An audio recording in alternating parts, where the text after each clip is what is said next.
복음을 위해, 복음 증거를 위해서 기도하라. 전신갑주의 열매는 기도라고 사도 바울은 계속해서 말하고 있습니다. 전신갑주의 실체는 예수 그리스도의 십자가의 죽음과 부활을 믿는 신앙, 그리고 그것을 그 속에 주신 예수 그리스도의 모든 명령을 이제는 나의 최고의 삶의 기준으로 삼고 살아가는 삶의 변화, 그것이 바로 전신갑주의 내용의 전부입니다.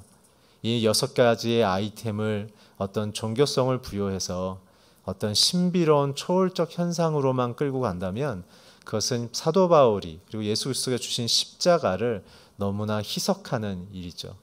하나님은 초월적이며 그리고 영원하십니다. 그리고 그분은 전능하십니다. 우리의 저와 여러분의 인생 속에 개입하시고 하나님의 선한 인생으로 저와 여러분의 인생뿐만 아니라 이 악한 세상을 하나님의 선하신 나라로 변화시키기 위하여 오늘도 쉬지 않고 일하시는 분이 바로 하나님이시죠. 오늘 그렇기 때문에 우리에게 요청하는 것, 그 영원하며 초월적이며 그 신비로운 하나님의 그 아들 예수의 그 십자가의 사건을 오늘 저와 여러분의 제한적이며 또한 이성의 한계 속에 살아가고 있는 우리의 인생 가운데 어떻게 체험하며 담아내고 그것을 열매 맺을 것인가? 그것이 바로 전신갑주, 예수 그리스도의 십자가의 죽음과 부활을 고백함으로 저와 여러분이 죄인이었고 예수 그리스도 아니면 우리는 살 수 없다라는 온전한 믿음 가운데 묶여있는 삶, 이거 잊지 마십시오. 저와 여러분의 교회 안에서의 섬김의 경력과 그 구력은 날마다 십자가에 못 박아서 버리십시오. 거기에 조금이라도 의미를 부여하지 마십시오.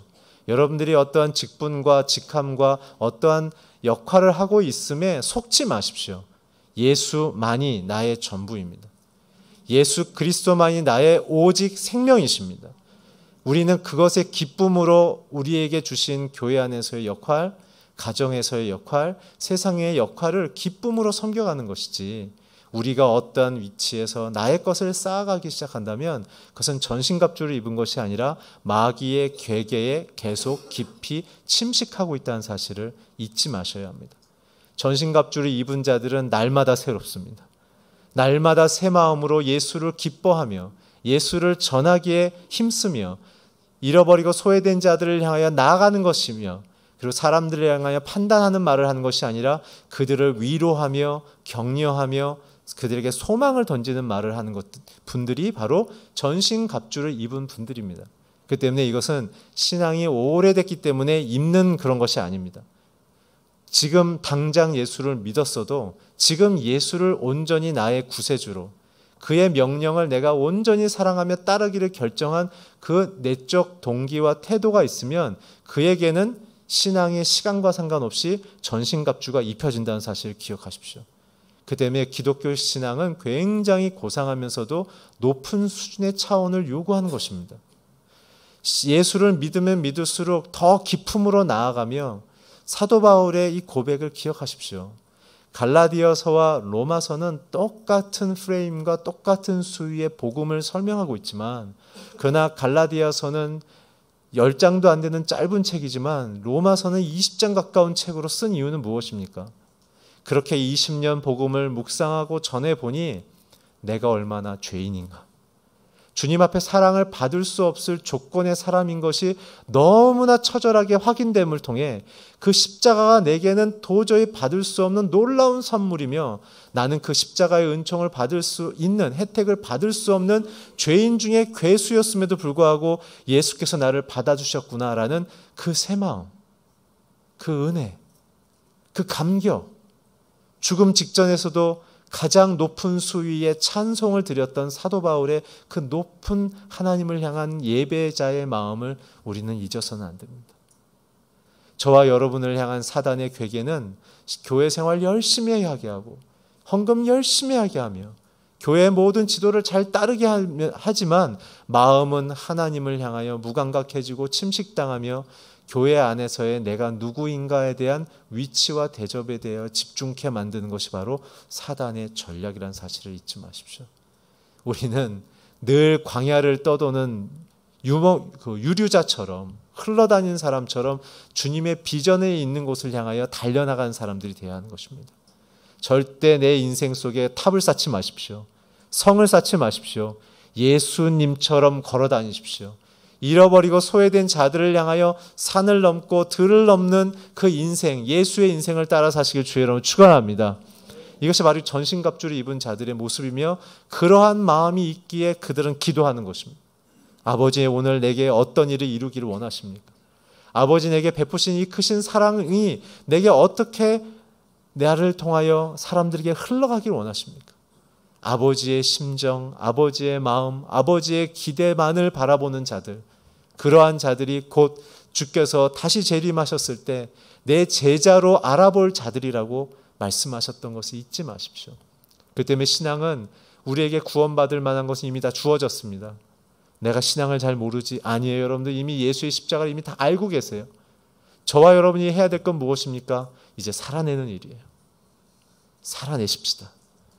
힘든 일이에요. 그래서 기독교 신앙은 고상한 거예요. 왜냐하면 나를 쳐서 죽여야 되니까. 그래서 신앙, 우리의 기독교의 신앙은 나를 죽이고 다른 사람을 살리는 방식이기 때문에 그래서 고상한 것입니다. 절대 내 인생과 마음 속에 타협하지 마시고 하나님을 향한 절대적인 신뢰와 믿음 속에 믿음의 길을 걸어가시기를 축원합니다. 상황에 두려워하지 마십시오. 사람을 두려워하지 마십시오. 죄를 두려워하십시오. 하나님을 경외하십시오. 오늘 주님은 우리를 위하여 생명의 희생을 베푸신 우리를 책임지시며 우리를 소중히 여기시는 분이십니다. 우리는 누구 안에 머물러야 하겠습니까? 오늘 그러한 심경에 있는 자들이 전신갑주를 입은 자들입니다. 오늘 그래서 특별히 마지막으로 지난주에는 성도를 위해서 기도한다면 오늘 이제 마지막 20절에 보면 복음 증거를 위해서 힘써 기도하라고 얘기를 하죠. 오늘 이 대목에 해당되는 성경에 많은 구절이 있지만 특별히 오늘 저는 어느 구절을 픽업했냐면 사도행전 12장에 있는 베드로가 야고보의 순교 이후에 베드로가 잡혀서 교회가 기도함을 통해 그가 기적적으로 감옥에서 나오는 그 장면을 갖고 오늘 두 가지의 포인트를 함께 나누고 저의 설교를 마무리하려 합니다. 사도행전 12장 1절에서 5절을 같이 읽어주시면 감사하겠습니다. 시작. 부자들이여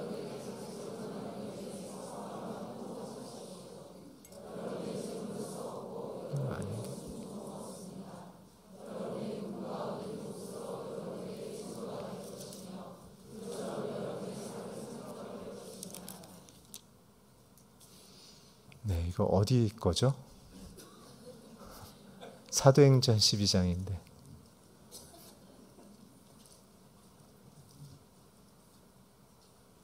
네. 저의 아름다운 목소리로 읽어드리겠습니다. 사도행전 12장. 그 무렵 헤롯 왕이 교회를 박해하려고 교회에 속한 몇몇 사람들을 체포했습니다. 헤롯은 먼저 요한의 형제 야고보를 칼로 죽였습니다. 이 일을 유대 사람들이 기뻐하는 것을 본 헤롯은 이에 베드로도 잡아들였습니다. 이때는 무교절 기간이었습니다. 그는 베드로를 잡아 감옥에 가두고 군인들을 4명씩 한 조를 지어 4조가 지키도록 했습니다. 헤롯은 유월절이 지나면 그를 백성들 앞에서 끌어내 공개적으로 재판할 생각이었습니다. 이렇게 베드로는 감옥에 갇혔고 교회는 그를 위해 하나님께 간절히 기도했습니다. 오늘 첫 번째 드리고 싶은 메시지는 복음 증거를 위해 교회가 기도하다. 교회는 복음 증거를 위해 기도해야 합니다. 우리의 문제, 우리의 상황도 하나님 귀중히 여기시지만 그것은 마치 이런 거죠. 몸이 더럽고 옷이 더러워진 사람들은 어떻게 해야 되는가? 그것은 씻어야 됩니다. 마음속에 짐이 있고 또한 인생 가운데 상처가 있는 사람도 치료해야 되죠. 근데 그것이 어떻게 해야 될까요? 나아만 장군을 기억하십시오. 강가로 들어가야 합니다. 성령의 강으로 들어가셔야 합니다. 제가 한번 오랜 캠핑을 한 기간이 있었는데요. 오랜 캠핑을 할 때 처음에는 이렇게 막 우리가 집에서 쓰던 걸로 씻고 했는데 어느 순간 보니까 그것이 그 자연을 제가 오히려 오염시키는 느낌이 들더라고요. 그래서 어떻게 했냐면 제가 그냥 옷을 입은 채로 강가에 들어가서, 저는 물을 좋아하기 때문에 강가에 들어가서 찬양하고 기도하고 그렇게 한 30분을 지나니까 다 깨끗해지는 거예요. 흐르는 물 속에 들어가니까 옷에 그리고 제 몸에 있었던 모든 때들이 흐르는 물로 씻기는 것이죠. 마치 그와 마찬가지로 교회는 우리의 모든 개인의 문제가 어디서 씻겨지는가? 그것은 성령의 메인스트림 속으로 들어갔을 때만 씻겨지는 것입니다. 사실 신비한 비밀은, 저와 여러분의 인생의 응답을 받는 비밀은 사실은 복음 전도를 위하여 헌신하며 복음 전도자들을 위하여 중보하는 중보 모임에 들어가게 되면 저와 여러분의 문제는 다 해결되어 줍니다. 하나의 또 저희 경험은 제 인생 속에 여러 가지의 심적인 또한 육체적인 어려움들이 있었을 때 홀로 그것을 치유하기 위해서 많은 치료와 여러 가지들을, 또 몸의 쉼, 마음의 쉼을 추구하는 그러한 시간들을 보내다가 제가 우리 교회에서 오랫동안 했던 한남동에서 하는 기도 모임에 청년 때 한 목사님 초대해 주셔서 제가 갔는데 저는 그날로 다 제 몸에 있었던 그 고통과 제 마음에 있었던 그런 상처들로 인한 무거운 마음들이 다 씻겨졌어요. 선교사님들을 위한 기도 내용을 봤더니 이분들 다 자기의 인생 속에 안정적인 한국에서의 직장과 미래가 보장된 모든 삶의 내용을 내려놓고 복음 때문에 힘겹고 어려운 선교지에 들어가서 스스로 고난을 선택하고 불편을 선택하며 살아가는 그 선교사님들의 절절한 기도 내용을 보면서 나의 고민은 굉장한 사치구나, 나의 고통은 굉장한 사치구나라는 사실을 알게 됐죠. 그래서 내 마음에 있는 모든 기준들을 다 내려놓기 시작했다는 것입니다. 그래서 저는 여러분들이 할 수만 있거든 대전우리교회에서 좀 더 많은 선교 중보기도 모임이 일어나기를 축원합니다. 지금 에젤기도 모임이 매주 목요일마다 아침에 있습니다. 10시부터 12시까지 있는데 얼마나 감사한지요. 선교사들을 위하여 10여 명이 20명 가까운 분들이 눈물로 기도하시고 나와 상관없는 자들을 위해서 기도하는 그 모임 가보면은 예수의 마음이 거기서 강처럼 흐르고 있는 거예요. 저는 여러분들이 기도 모임 속에 나와서 하나님의 복음을 위해서 기도하는 간절한 인생들이 되기를 축원합니다. 오늘 이 장면은 아까도 말씀드렸던 것처럼 복음의 증거가 점점 강력해지자 이제 헤롯이 자신의 정치적인 힘이 약화될 것을 두려워해서 이제 기독교인들을 향한 실력 행사를 하죠. 그것은 뭐냐면 야고보를 칼로 목을 베서 죽였습니다. 그리고 나서 가장 수장이었던 베드로를 체포했죠. 체포하는 방식이 굉장합니다. 체포한 다음에 16명이 베드로의 몸과 끈을 묶어서 베드로와 떨어지지 않게 16명의 기골이 장대한 로마 군사들이 베드로를 가운데 두고 16명이 베드로와 떨어지지 않습니다. 그 중에 둘은 베드로의 손을 결박한 다음에 이 양쪽 팔에다가 자기 팔을 넣고 자기 팔도 강하게 묶어놓은 상태로 도저히 베드로의 개인의 힘으로는 탈출할 수 없는 상태에서 감방에 그 16명이 그냥 주저앉아 있는 지금 상태인 것이죠. 어느 누구도 와도 베드로를 건져낼 수 없는 아주 절박한 상태였을 때 교회가 선택한 건 무엇인가? 정치적인 로비도 아니고 법률적인 해석도 아니라 교회는 모여 기도했다는 사실입니다. 본당을 개방해 놨습니다. 여러분들 와서 기도하십시오. 이 부분에 있어서 야고보는 이 죽음 야고보 사도의 그 글을 인용하기 위해서 자신의 인생 속에 다가올 이 고난을 예고했는지 안 했는지는 모르겠지만 굉장히 중요한 두 가지의 메시지를 우리에게 던져주고 있죠. 야고보서 5장 7절에서 12절을 먼저 하나 읽겠습니다. 시작. 그러므로 형제들이여 주께서 오실 때까지 오래 참고 기다리십시오. 보십시오. 농부는 땅의 열매를 참고 기다리며 이를 위해 이른 비와 늦은 비가 기까지 기다립니다. 여러분도 오래 참고 여러분의 마음을 굳건히 하십시오. 주의 강림이 가까이 왔기 때문입니다. 형제들이여 심판을 받지 않으려면 서로 불평하지 마십시오. 보십시오. 심판자가 문 앞에 서 계십니다. 형제들이여 주의 이름으로 말씀을 전한 예언자들을 고난과 인내의 본으로 삼으십시오. 이 간절한 기도의 심경을 야고보의 오늘 순교한 야고보의 음성으로 따지자면 두 가지의 간절한 기도의 기둥이 있어야 된다는 거예요. 첫 번째는 고난 속에서도 인내하라는 것입니다. 그 인내하는 방식에 대하여 네 가지의 구체적인 신앙의 고백과 태도를 가르쳐줬는데, 첫째는 주님의 오심을 기다리며 마음을 강하게 먹으라는 것입니다. 이 당시는 지금 야고보가 순교한 것처럼 예수를 믿으면 죽냐 사냐의 문제입니다. 직업을 뺏기고 재산을 몰수하는 것은 기본이었고 죽냐 사냐의 이슈이기 때문에 지금 야고보의 외침은 오늘 순교를 각오한 그러한 고백이었던 것이죠. 우리와 신앙의 질적인 지금 차이가 있는 것이죠. 야고보는 요청하는 것이죠. 우리의 예수, 우리의 영생인 예수의 그 신앙과 그 사랑을 누리며 전하게 살기 위해서는 지금 강팍하게 돌아가고 있는 세상과 나의 삶의 환경에 무너지지 말고 주저앉지 말고 주님이 다시 오셔서 이 나라와 이 민족과 이 열방을 회복하실 것을 믿음으로 끝까지 마음을 강하게 하라는 것입니다. 오늘 주님은 여러분과 함께 하십니다. 그 주님이 다시 오십니다. 오늘 그 주님의 오심을 믿으십시오. 그래서 흔들리지 마십시오. 흔들리지 마십시오. 뭐 죽기밖에 더 하겠어요, 여러분? 죽음 뒤에는 영생이 있는데 뭐가 두려워요? 우리는 뭐 해봐야 죽는 것밖에 없어요. 죽음 뒤에는 하나님의 영광의 부활의 능력이 있습니다. 첫 번째는 마음을 강하게 하고, 두 번째는 불평하지 말라는 것입니다. 왜요? 천국 소망을 둔 자는 이 땅에서 나그네와 같기 때문에 이 땅에서 주신 자원과 우리의 모든 네트워크와 환경은 하나님의 사명을 이루기 위한 자원이지 저와 여러분의 소유와 나를 영원히 지킬 성이 아니라는 것을 잊지 말라는 것입니다. 우리는 다 남기고 갈 것이며 그렇기 때문에 주어졌을 때 가치 있게 쓰십시오. 주를 위해 헌신하십시오. 영혼을 살리는데 여러분들의 모든 재능과 재정을 사용하십시오.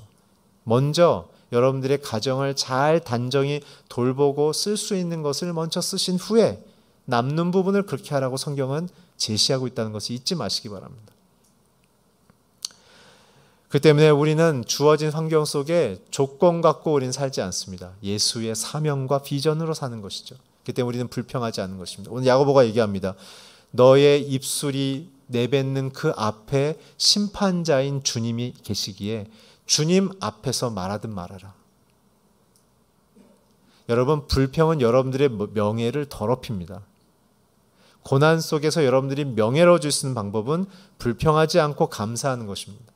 그것이 고난이라는 먹구름이 지나고 이제 평화라는 햇살이 내리쳤을 때 여러분들을 지켜봤던 모든 분들이 그 문제가 해결된 다음에 여러분들을 영적으로, 인격적으로, 사회적으로 존경할 수 있는 유일한 방식은 고난 속에서 하나님께 감사하는 그 고백, 그것이라는 걸 잊지 마십시오.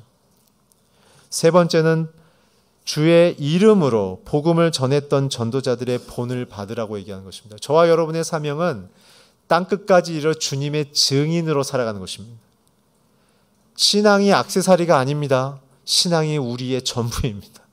그러기 위해서 가정을 주셨고 그러기 위해서 직장을 주셨으며 그러기 위해서 여러분들에게 사회적인 위치를 허락하신 것입니다. 여러분, 은퇴하면 다 끝이에요. 다 임계점이 있는 것이에요. 어떻게 여러분들이 명예롭게 살 것이에요. 죽음 앞에 섰을 때 여러분들이 자녀에게, 배우자에게 무엇을 남기실 거예요. 죽음 이후에 주님을 만났을 때 우리의 인생을 어떻게 살았다고 주님 앞에 감사의 제물을 들고 죽음 이후에 주 앞에 가시겠어요. 예수의 사랑을 전하십시오. 여러분, 우리 얼마 남지 않았어요. 길어야 50년밖에 안 남았어요. 이제 곧 주님 뵙게 돼요. 우리 남아있는 인생 예수의 심정으로 살아서 예수와 함께 기쁨으로 살기 주님을 축원합니다. 고난 속의 인내의 마지막 네 번째는 자비와 긍휼의 하나님을 바라보라는 것입니다. 하나님은 나에게 늘 용서하시며 나의 부족함을 늘 덮으시며 나의 허물을 늘 하나님의 도우심에 그 강건함으로 바꾸길 원하시는, 내가 약할 때 고난 속에 하나님께 감사하며 나를 강하게 만드시는 그 주님, 상한 갈 때도 꺾지 않고 꺼져가는 등불도 끄지 않으시는 그 주님, 오늘 주님을 바라보면 우리는 고난 속에 힘이 나는 것이죠. 간절한 기도의 두 번째는 바로 믿음의 기도인데, 야고보서 5장 13절부터 20절까지 우리 같이 한번 읽겠습니다. 시작. 여러분 가운데 고난당한 사람이 있으면 기도하십시오. 즐거운 사람이 있으면 찬송하십시오. 여러분 가운데 병든 사람이 있으면 교회 장로들을 초청해 주의 이름으로 기름 붓고 그를 위해 기도하게 하십시오.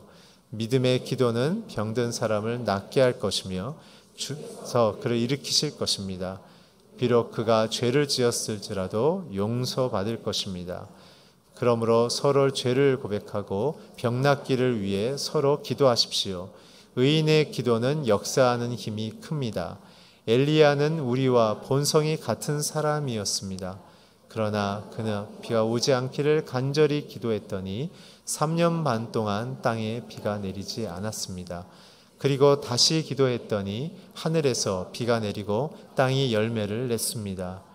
내 형제들이여, 여러분 가운데 유혹을 받아 진리에서 떠난 사람을 누가 돌아서게 하면 여러분은 아십시오. 죄인을 유혹의 길에서 돌아서게 한 사람은 그 영혼을 죽음에서 구하고 많은 죄를 덮을 것입니다. 오늘 복음 증거를 위하여 고난당하고 있는, 그리고 또 병든 자들을 위해서 중보하는 그 기도의 내용은 믿음의 기도라는 사실을 야고보는 강조하고 있죠. 그래서 특별히 고난당하는 자들, 그리고 그 마음속에 병든 사람들, 그리고 마음속에 그 치유를 통해 죄사함을 경험하는 것이 우리의 기도해 주신 굉장한 능력이란 것입니다. 저는 모든 순모임마다 이런 역사가 일어나기를 축원합니다.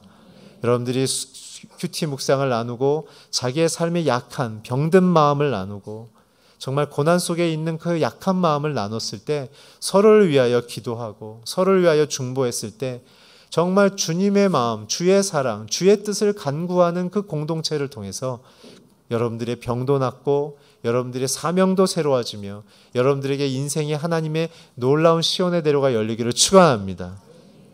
그래서 이렇게 얘기합니다.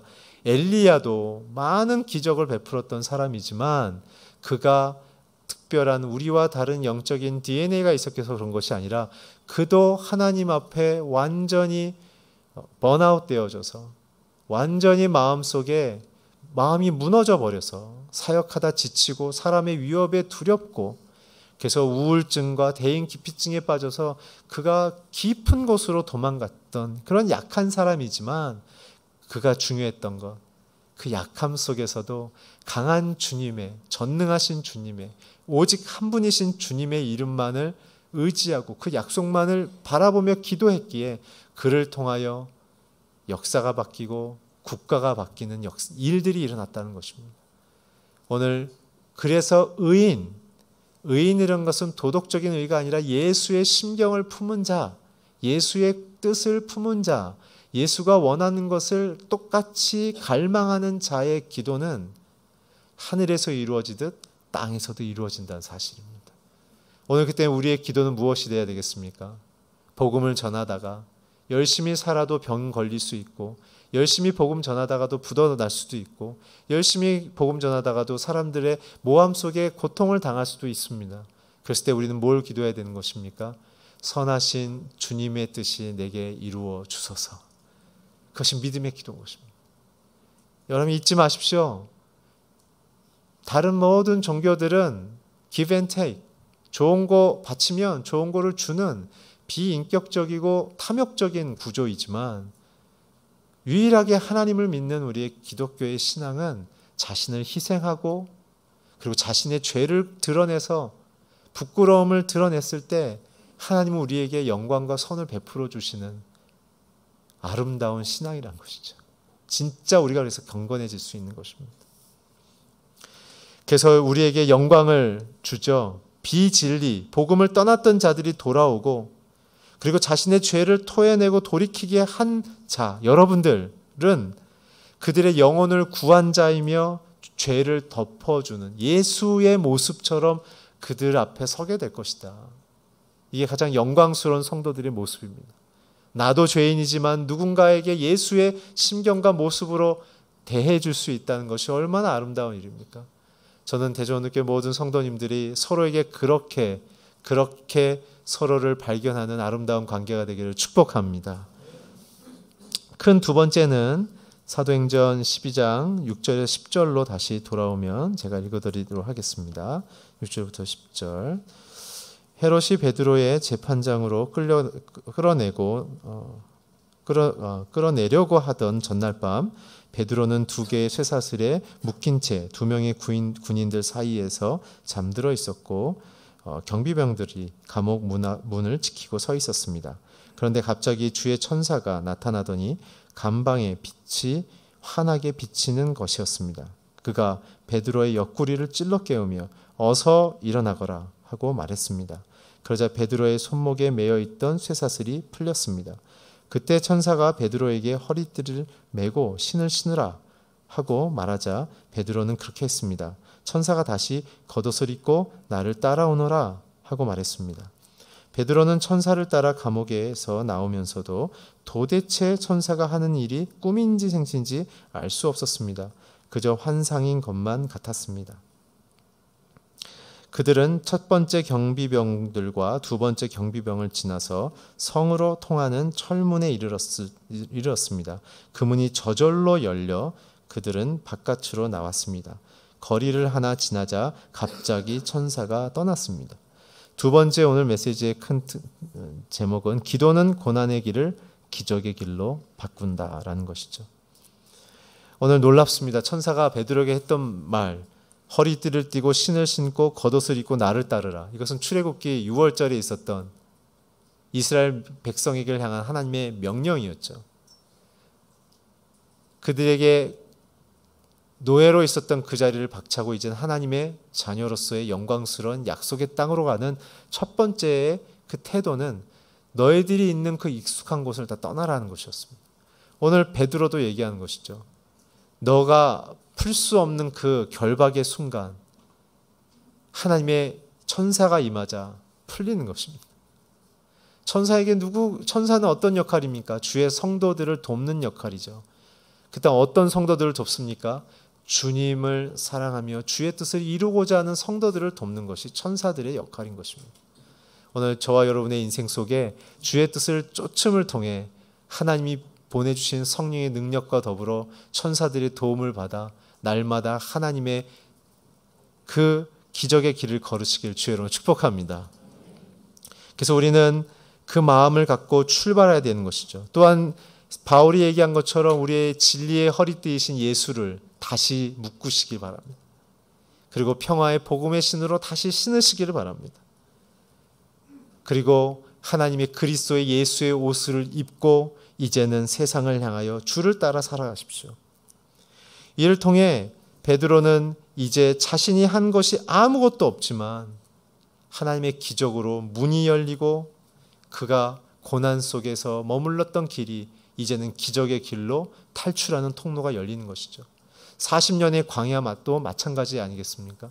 주께서 길을 내심을 통해 사막에 강을 내시고 사막에 길을 내심을 통해 그들이 하나님의 약속 땅에 갔던 것처럼 우리는 복음 전도를 하는 인생을 살아갈 때 주의 약속의 길이 나타나는 것입니다.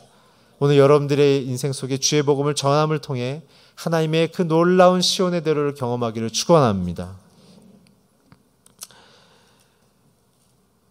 마지막으로 9절 11절 제가 읽고 제 설교를 마치려고 합니다.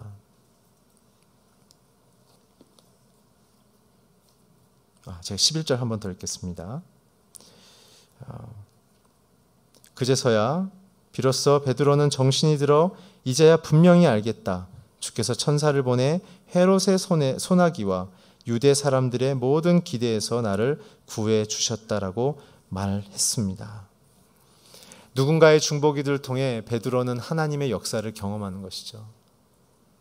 하나님의 성도들은 홀로 영웅처럼 살아갈 수 없습니다.